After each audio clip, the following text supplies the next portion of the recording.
was your life like before you moved from Malaysia?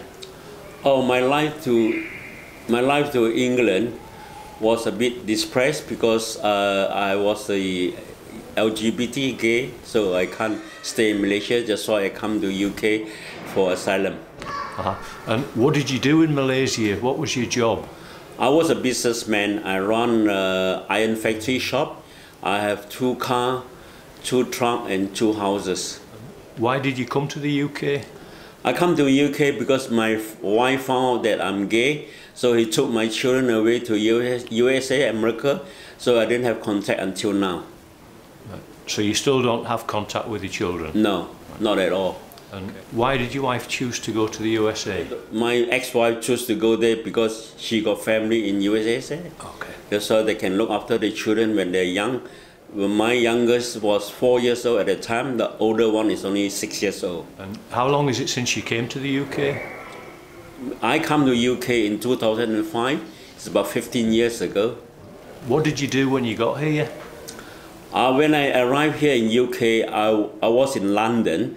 So I looked at the Chinese paper that these Chinese people say they can apply work permit for me, and I can't. I have to pay £3,500 to get the ID and the work permit, and on top I have to pay £250 to get a job. When I get a job, I don't get paid because all the money will deduct from the boss until I finish my debts. After that, I finish all my debts. I look at the paper that I got a job in Cornwall, Loo, so I based it until in 2016 when I got arrested because the reason my passport was expired, I can't renew it. I went to the Malaysia High Commissioner in London. They say I can't renew your passport because you don't have your old passport. We can't identify who you are.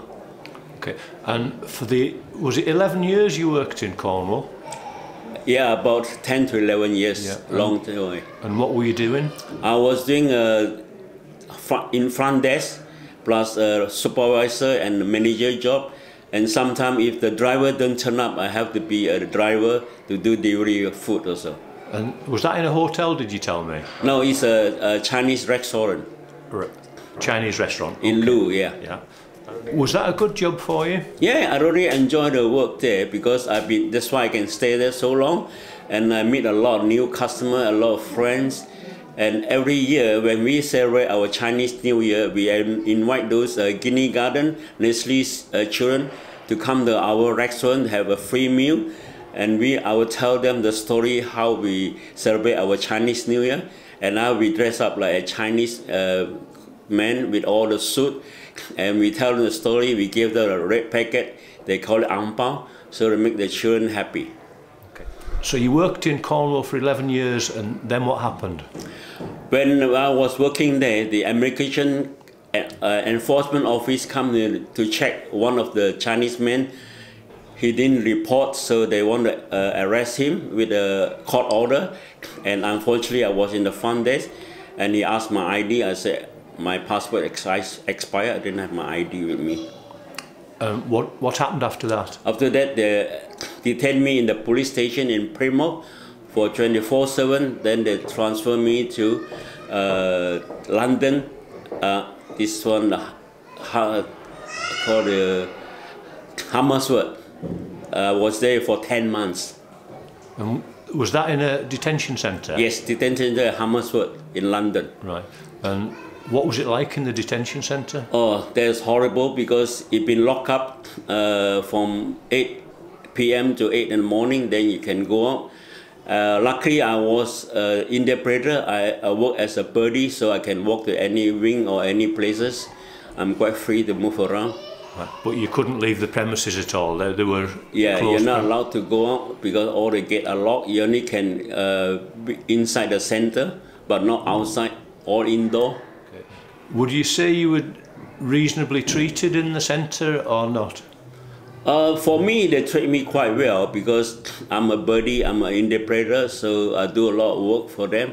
They treat me differently, and most of the time, every month we have 1 minute meeting. I meet all the big bosses from the centre. How did you come to Liverpool? Well, when I was there 10 months in Hammersford, I got my solicitor to fight my case. So I was granted to release from the detention center. First, they put me next door, they call it Burley Court in Police Street. 2 months, they transferred me to Kirby. So I've been Kirby there nearly 3 years now.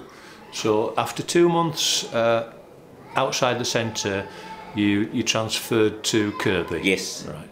How have you found Liverpool? I like Liverpool because it's a lovely city, a lovely town you can call it.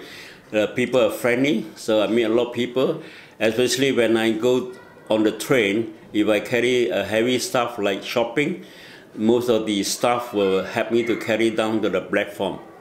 So you've been happy in Liverpool? Yes, I'm happy with Liverpool. Right. The only thing, Kirby is a way out because I have to go to college. I come to church and I work in Asylum Link, so it's a long travel on the bus. When I took some photographs of you in the city, we went to St Bride's Church. So tell me about your relationship with St Bride's Church. Oh, I came to know St Bride Church when I was next door in Burley Court. When I joined the St Bride Church, I saw them marching. Then only I found that the St Bride Church have LGBTQIA. So I joined the meeting until now. So how often do you come here? I come every Sunday in the morning service. Then we have every fortnight the evening service for LGBT people. Normally I come for the open table. I will be behind the counter, the kitchen, to serve coffee, tea and biscuit to the people who come in. But you've developed friendships with people here? Yes, I developed very well. In fact, I go to extent to go to Manchester open table a couple of times to meet people there. A person I met is mainly Nicholas Campbell, Sharon and the rest of the brother and sister for the LGBT group. Right. And that's important to you? Yes. There's my support team also. Right. I do attend a lot of Pride. I attend Liverpool Pride, Chester Pride, Manchester Pride and St Helens Pride. I do enjoy it because I can do fencing, dressing. The other place I photographed you at was Liverpool College. Is that the right name for it? Or? Yes. The City Pool of College in Liverpool, I was in Dock Street, so I studied my travel and tourism in level 2. So I applied yesterday to go for level 3 for another 2 more years. Did you find people at the college welcoming? Yeah, they all welcome me. Even though the classes I have, the youngest is 16 years old, we get along very well. And the teacher picked me as a class rep, and also I'm a student rep under the LGBT group for the committee for the students, so we can go to parliament meeting. So are you the only old guy in the classroom? Yes, but they give me a lot of respect when I was in the class. Even the teachers give me a lot of respect. Oh, that's why I enrolled yesterday. I can go to level 3 next year for 2 more years. The college has been a really positive thing for you. Yes, because I told my teacher when I finish my level 3, I want to apply to get a job as a tour guide, which I used to work before in Malaysia. And you told me that you can speak Chinese. So... Yeah, I speak a couple of languages. The first one is Chinese, is called Mandarin. Then my second language is English. Then our country language is called Bahasa Malaysia, is Malay. And when I was a tour guide in Malaysia, I speak Japanese. So multiple languages. Yes, because Chinese, there's so many type of different languages. They got Mandarin, Cantonese, Hakka, Hokkien, Hokkien. So most of them I know how to speak. So how has Asylum Link helped you? Oh, Asylum Link gave me a lot of support for my case. Especially the manager Rob, he write me a very good support letter with a photograph when we put into the fresh submission. That's why how we got my paper. And they treat me very well, they treat me very good. And you're now volunteering with Asylum Link? Yes, I'm volunteer there as a front desk at the reception. And also sometimes if we have people who come from China doesn't speak English, I do interpreter for them from Chinese to English. That's what I do also in the detention center. And when I first came into Liverpool, the only help I can get is from the Asylum Link.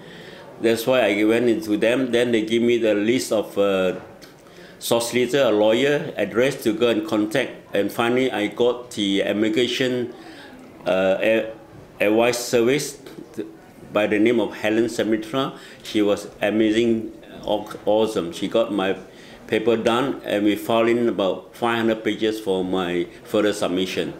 That's how I got my granted right to leave to remain in UK for 5 years. So would you say that Asylum Link was really important in helping you to get your leave to stay? Yeah, it's not only for me. He helped a lot of people who are in asylum seeker and refugee, because they have cash worker to find out the right direction where to go. They help them a lot. Also, they have a food bank. They have clothing to provide those who are homeless, who can't afford to buy. They give them for free. Last question, what are your hopes for the future? My hope for my future, as I've been, just now I mentioned, I want to go for level 3 for my travel and tourism. I want to be a tour guide. Okay, and you've got leave to stay just very recently for 5 years? Yes, it was on the 4th of December. During my Christmas time, there was a big Christmas gift I ever received, and also for the New Year, and also my birthday. I just passed in January the 2nd.